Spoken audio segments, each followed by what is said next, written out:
हर हर महादेव, जय महाकाल। स्वागत है आपका आपके अपने चैनल कहानी मंगल पर। आप देख रहे हैं आपका अपना चैनल कहानी मंगल।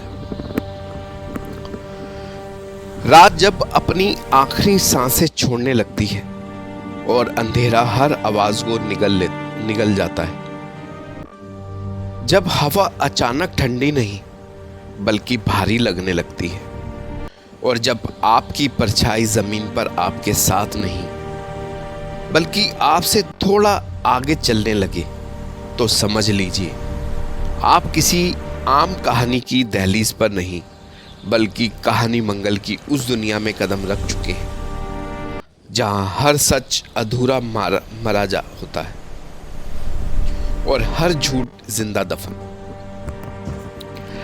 आज की कहानी कोई सुनी सुनाई दास्तान नहीं, ये उस खामोशी की कहानी है जो शमशान की राख में नहीं, शादी के लाल लहंगे में लिपटी हुई है। ये कहानी है उस दुल्हन की जिसकी मांग कभी भरी नहीं गई, जिसके हाथों की मेहंदी सूखने से पहले ही उसके सपने को जला दिया गया और जिसकी आत्मा ने मौत के बाद भी सुहाग नहीं बदला, ओढ़ लिया। गांव की एक सड़क, बरगद का एक पेड़ और अमावस्या की वो रात जब समय रुक जाता है और परलोक की आहटें साफ सुनाई देने लगती है। कहते हैं जो उस रास्ते से गुजरा वो दोबारा वहीं इंसान बनकर वापस नहीं लौटा। किसी की आंखों से नींद हमेशा के लिए गायब हो तो किसी की परछाई ने उसका साथ छोड़ दिया। इस कहानी में ना कोई हीरो है ना कोई विलन, यहां सिर्फ वचन है जो तोड़े गए और आत्माएं हैं जो आज भी उनका हिसाब लेने लौटी हैं।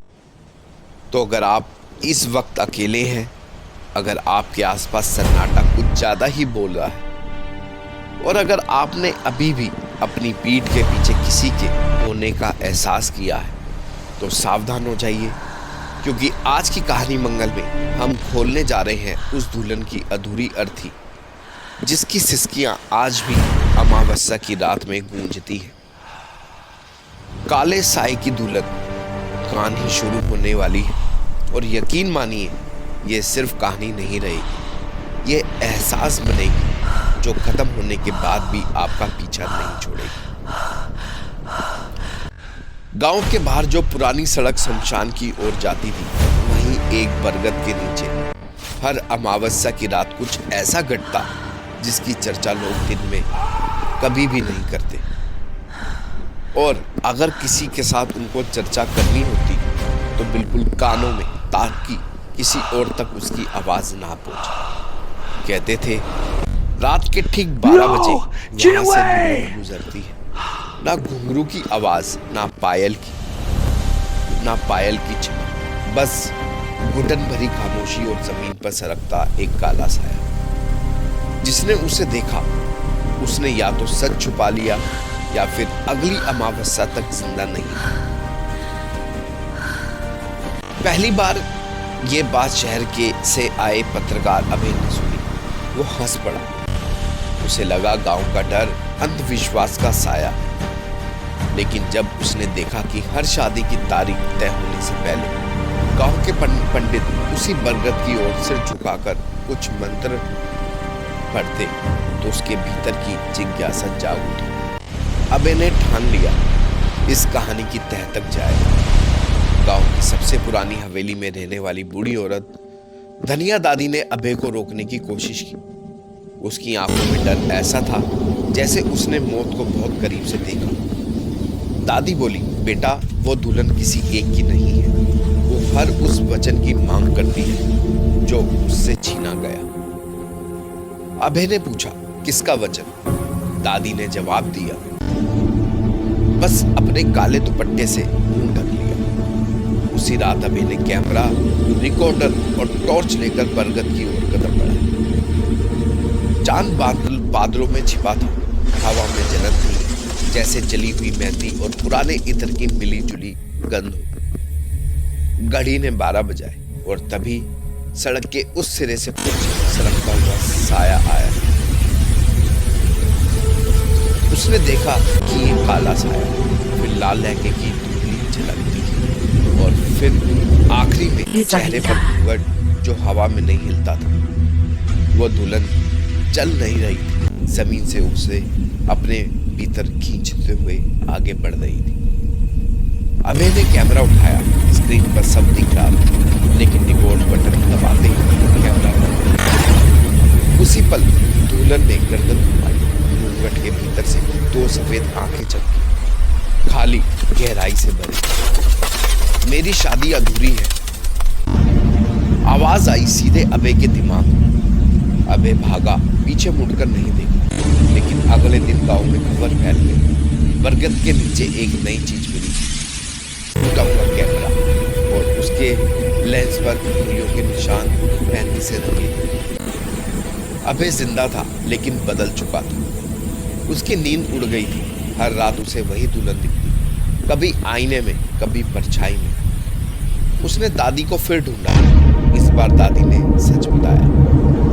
सालों पहले गांव की सबसे खूबसूरत लड़की कनक की शादी तय हुई थी। दहेज कम था, बारात आई, रस्में हुई, लेकिन फेरे से पहले दूल्हे वालों ने इनकार कर दिया।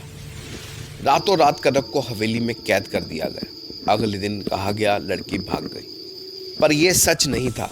कनक ने उसी बरगद के नीचे खुद को आग लगा ली थी, शादी के लहंगे में। मरते वक्त उसने कसम खाई थी, मैं दुल्हन बनूंगी, पर किसी की नहीं। उस दिन से हर अमावस्या वो दुल्हन लौटती है। जो भी उसकी आंखों में आंखें डाल ले, वो उसका अगला गवाह बन जाता है। अभय ने फैसला किया, इस कहानी को दुनिया के सामने लाएगा। उसने लेख लिखा, सबूत जोड़े। जैसे ही उसने पब्लिश कर क्लिक किया, बत्ती गुल हो गई। कमरे के कोने में एक परछाई खड़ी थी, लाल लहंगा, काला साया। तुमने वादा किया था, दुल्हन की आवाज आई। अब तुम मेरे हो। अगली सुबह गांव में खबर फैली। हवेली के कमरे में एक आदमी मृत मिला। चेहरे पर डर जमी हुई थी।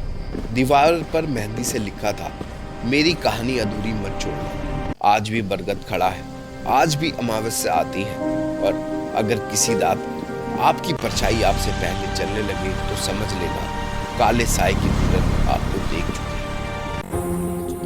जब सुबह की पहली किरण बरगद के नीचे पड़े लाल लहंगे पर हल्का चमकाती है, तब भी डर की परछाई वहां रहती है।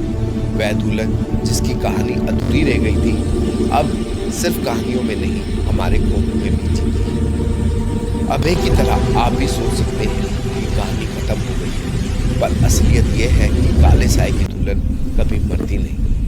वह हर उस वचन और अधूरी चाहत की निगरानी करती है जिसे छोड़ दिया गया।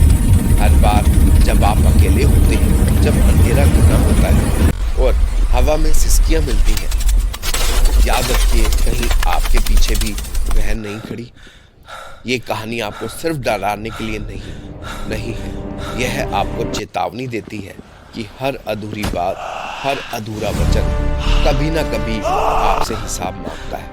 और अगर आपने उसे नजरअंदाज किया तो अगली अमावस्या तक इंतजार मत कीजिए, क्योंकि काले साए की दुल्हन हमेशा लौटती है।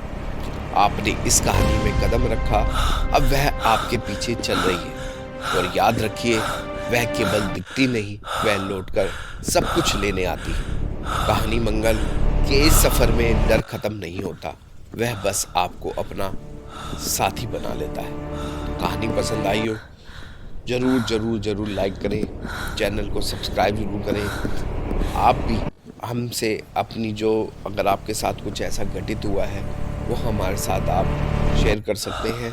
मिलेंगे नेक्स्ट वीडियो में, तब तक आप अपना और अपने परिवार का ध्यान रखिए। और एक बार जरूर प्यार से बोलिएगा, हर हर महादेव, जय हिंद।